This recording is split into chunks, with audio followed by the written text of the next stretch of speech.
Normalement, je dis bien normalement, on aurait dû avoir un signal fort baissier là. Ok, je reviendrai dans la vidéo. Mais ça a été invalidé là. J'y reviendrai plus tard dans la vidéo. Est-ce que ça veut dire pour autant que maintenant on est tranquille et que c'est un signal de force qui va nous amener à visiter de nouveaux sommets? C'est ce qu'on va voir dans la vidéo. Salut, c'est Trado, je suis content de vous retrouver pour la mise à jour de l'analyse technique du CAC 40. Alors, avant d'aller plus loin, les nouveautés entre guillemets de la chaîne YouTube. Donc, vous trouverez la vidéo traditionnelle Préparez votre retraite avec des ETF. Vous avez la vidéo sur l'or avec notamment le bruit insistant sur un nouvel ordre mondial financier qui commencerait en août avec l'adossement des monnaies des BRICS à de l'or.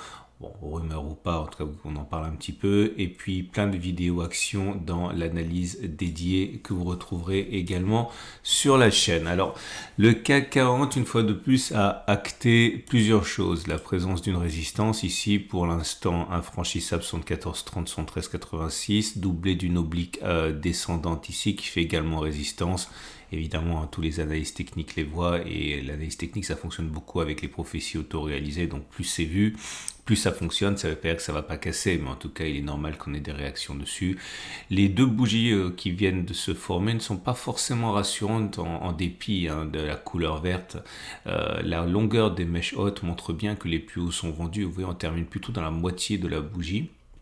Autrement dit, il y a des dégagements sur ces niveaux, c'est évident. Les bougies Aekinashi, par contre, ne montrent pas de signe d'inversion de tendance immédiat. Bien au contraire, vous avez des bougies haussières, bougies vertes, longues sans mèche basse. Bref, au regard de cet indicateur technique unique, eh bien, il est plus plausible que l'on continue de monter plutôt qu'on ait fait les plus hauts. Et je ne peux m'empêcher de vous montrer le Swiss Break qui n'a toujours pas délivré son bloc haussier. Je ne vais pas revenir sur cet épisode qui nous a déjà pris beaucoup de temps la semaine dernière. Mais normalement, après un premier bloc rouge, statistiquement, on a un deuxième bloc rouge et cela est valable même si on a connu une hausse très importante ces derniers jours depuis que l'on a franchi les plus bas.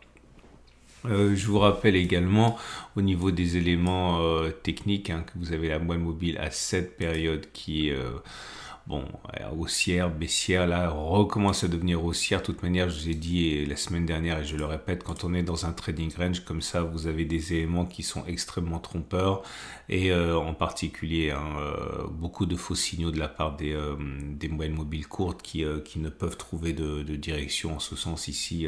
C'est sûr qu'on est en tendance haussière au regard de la tendance immédiate, mais il ne faudrait pas non plus en déduire trop de choses. L'alpha et l'oméga du moment, je le dis, c'est ce trading range. Tant qu'on est dedans, eh bien, on va du haut vers le bas. Et tant qu'on ne l'a pas cassé par le haut, par le bas, il faudrait considérer qu'on est dans une période de latéralisation. Donc, tendance immédiate haussière, puisqu'on est au-dessus de la M7 qui monte. Tendance générale neutre, parce qu'on est au-dessus du moyenne mobile à 20 périodes, mais elle est plate. La moyenne mobile à 50 périodes est également plate, on est au-dessus, donc là, de fond est neutre également. Seule la tendance de long terme est haussière, avec des cours clairement au-dessus de la moyenne mobile à 200 jours. C'est le problème des moyennes mobiles, je suis désolé de me répéter, mais il y a toujours des petits nouveaux. C'est que la plupart du temps, on évolue en trading range, et quand on évolue en trading range, les moyennes mobiles les plus réactives envoient beaucoup de faux signaux. J'aimerais vous montrer le SAR, mais ça on en a parlé, on savait très bien que statistiquement, lorsque le SAR est cassé à la hausse, il y a beaucoup plus de chances que l'on fasse une clôture de hausse supplémentaire plutôt que de recasser le SAR à la baisse. Ça a été fait, même si c'est fait de manière marginale. Là aussi, ça a été fait ici de manière claire. Là aussi, ça a été fait. Là, ça n'a pas été fait. Mais enfin, vous voyez bien que lorsqu'on casse le SAR à la hausse, normalement, on a une clôture plus haut. Moi, ce qui m'intéresse aujourd'hui, c'est parce que j'ai été interpellé là-dessus et ça m'a beaucoup intéressé. C'est au niveau du super trend. Vous savez que le super trend, c'est un de mes signaux lourds préférés. Je vais tout recontextualiser, sinon vous allez vous y perdre si vous êtes débutant. Le SAR, le super trend, c'est cette courbe qui passe du vert au rouge lorsqu'elle est culbutée par les cours. Et lorsqu'elle est culbutée par les cours, normalement, on clôture plus bas que la clôture de la bougie qui a cassé le super trend. avant que de casser le super trend à la hausse. Et ça se fonctionne très souvent comme ça. Là, ça a fonctionné ainsi. Là, ça a fonctionné également puisqu'on a cassé sur cette bougie. On est allé plus bas avant de finalement casser le super trend. Bon, on en a parlé beaucoup, on s'entend, c'est pas toujours le cas, mais c'est très généralement le cas. Sauf en cas de faux signal. Et les faux signaux, ça arrive. Et le faux signal, en l'occurrence, on en a parlé, c'est celui qui a été délivré la dernière fois, tout simplement, ce qui montre bien que rien ne fonctionne tout le temps. Là, vous voyez, le super trend a été cassé avec une clôture ici à 7081. Statistiquement, on aurait dû clôturer plus bas que 7081 avant de casser le super trend à la hausse. Et c'est pas ce qui s'est produit puisqu'on a recassé le super trend à la hausse avant que d'avoir clôturé plus bas que les 7080. C'était sur la séance de vendredi. Et j'ai lu un des commentaires qui m'a dit... eh bien du coup c'est un faux signal, ça devrait vraiment exploser à la hausse du coup. Et je suis allé backtester ça parce que c'est assez intéressant. Est-ce qu'effectivement, suite à un faux signal du super trend, on peut envisager que ce soit un signal fort qui nous amène vers les étoiles? Clairement, maintenant qu'on a cassé le super trend à la hausse après un faux signal, est-ce que ça veut dire qu'on est tranquille et qu'on va maintenant accélérer puissamment? Je suis remonté jusqu'à l'origine du CAC 40. Pas par envie répressive, mais tout simplement parce que j'arrivais pas à trouver suffisamment d'occurrences. J'en ai trouvé que 28. Et on regarde ce que ça a donné. La première occurrence de ce phénomène assez rare apparaît plusieurs mois en arrière, non, plusieurs années en arrière. Ça date d'avril 2021. Et comme vous pouvez le voir, on a cassé le super trend à la baisse. Ici, ça a été un faux signal, on l'a repassé à la hausse, on est montré très haut. Alors il y a un pouce vert et deux pouces rouges, pourquoi? Parce que une fois qu'on a mis un stop de protection sous les plus bas du faux signal, ici 6153, on a réussi à faire au moins une clôture au-dessus. Bon, c'était minimaliste, mais on l'a fait ici, 0,01%. C'est compliqué, là c'est vraiment sur l'épaisseur du trait, mais voilà, soit on backteste, soit on backteste pas. Et pareil, un pouce rouge, c'est un deuxième pouce rouge, parce que si on met le stop de protection sous les plus bas, eh bien, on a touché les moins 3,63, on a fait vraiment quasiment pareil, moins 3,68 avant de faire une fois et deux fois la distance, mais vers le haut, 3,63 et 3,63 fois 2. Donc tout ça n'est fait que de validation in extremis, mais voilà, un pouce vert et deux pouces rouges, c'est rare. Hein. Je vais vous montrer, là par exemple, c'est pas du tout le cadre du backtest, puisque on a cassé le super trend à la baisse, mais on est bien clôturé plus bas, donc le signal avait été validé par la réalité des faits. Je vous montre un exemple. Attendez, vous voyez, c'est rare. Voilà, là vous avez 3 pouces verts. Pourquoi? Parce qu'on a eu notre faux signal, donc ça rentre dans le cadre de ce qu'on voulait ici. Ok, on n'a pas clôturé en dessous, on a clôturé ici puisque c'est vert, donc c'est le haut qui compte, et on a recassé le super trend à la hausse ici.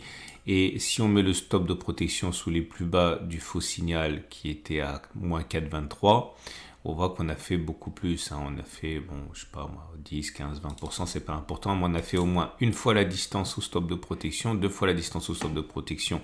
Donc c'est pour ça qu'il y a 3 pouces verts. Je vous montre un dernier exemple. Vous voyez ici. Faux signal délivré sur cette bougie, cassure du super trend à la hausse.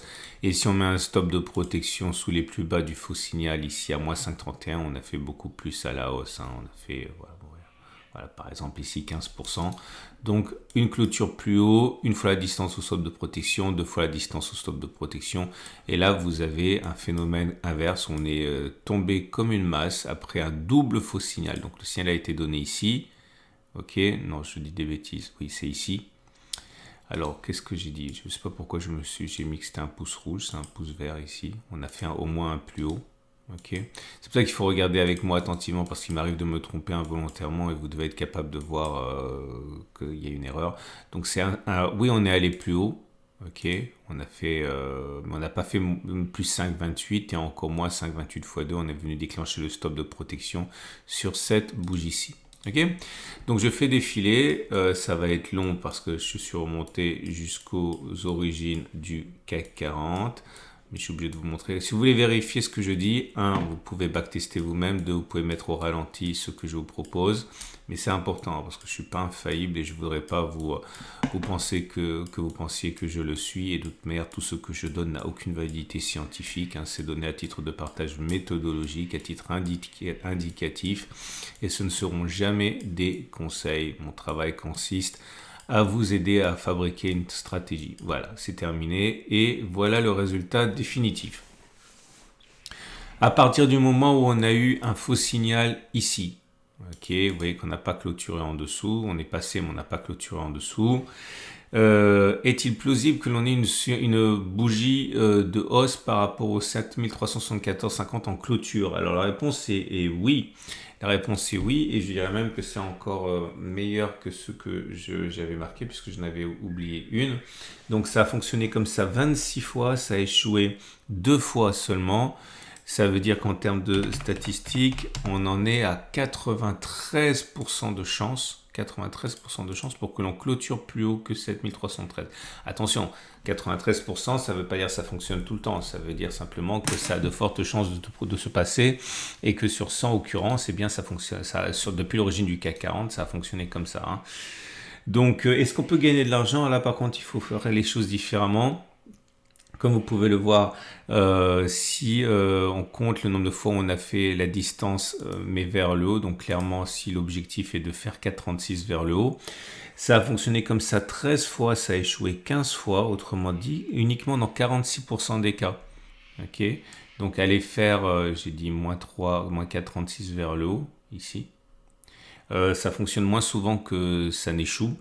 13 fois, c'est-à-dire 46%. Si on avait risqué 1000 euros par trade, c'est simplement pour l'exemple, on aurait gagné 13 fois 1000, 13 000, on aurait perdu 15 fois 1000, 15 000, 13 moins 15, ça fait une perte sèche de 2000. Ok, donc c'est pas un système qui est rentable a priori. Et si on avait visé 2 fois cette distance, à savoir 4,36 vers le haut, donc je sais pas mon calcul mental, 8,72 peut-être, voilà, quelque chose comme ça. Et bien ça fonctionne encore moins souvent, ça a fonctionné 12 fois, ça a échoué 16 fois. Autrement dit, 43% du temps et ça a échoué 57% du temps. Mais c'est beaucoup plus rentable parce qu'au regard de l'historique, on aurait gagné 2 fois plus que l'on a perdu. Donc 12 fois 2, 24 000, c'est un exemple. Et on aurait perdu 16 fois 1000, 16 000, 24 moins 16, 8 000. Donc le système est rentable sur les 28 dernières occurrences. Mais encore une fois, on a peu de chances de réussir, ou du moins seulement 43% de chance. Bref, et pour faire simple, est-ce qu'il est plausible que l'on monte encore? Oui. Est-ce qu'il est plausible que l'on monte jusqu'à une distance supérieure? Là, pas trop. Hein. Enfin, c'est pas forcément plausible. Et il est vraiment pas plausible que l'on monte de 2 fois cette distance avant que de refaire les plus bas. Bref, il est plausible, je caricature, qu'on fasse quelque chose comme ça. Ok? Voilà, j'espère que ça vous aide et j'espère surtout que vous comprenez ce que ça veut dire. Ce qui nous amène donc aux autres indicateurs techniques, mais j'ai rien de neuf, donc je ne vais pas vous faire perdre votre temps. Et l'Ishimoku qui nous délivre un signal de neutralité. On est toujours dans un régime de Tenkan plate, de Kijun plate et de nuages plats. Bref, là ça confirme qu'on est en super tendance neutre. Et on termine donc avec les trades du jour. Votre rendez-vous avec IG. IG, bien plus que du trading. Une équipe d'experts à vos côtés.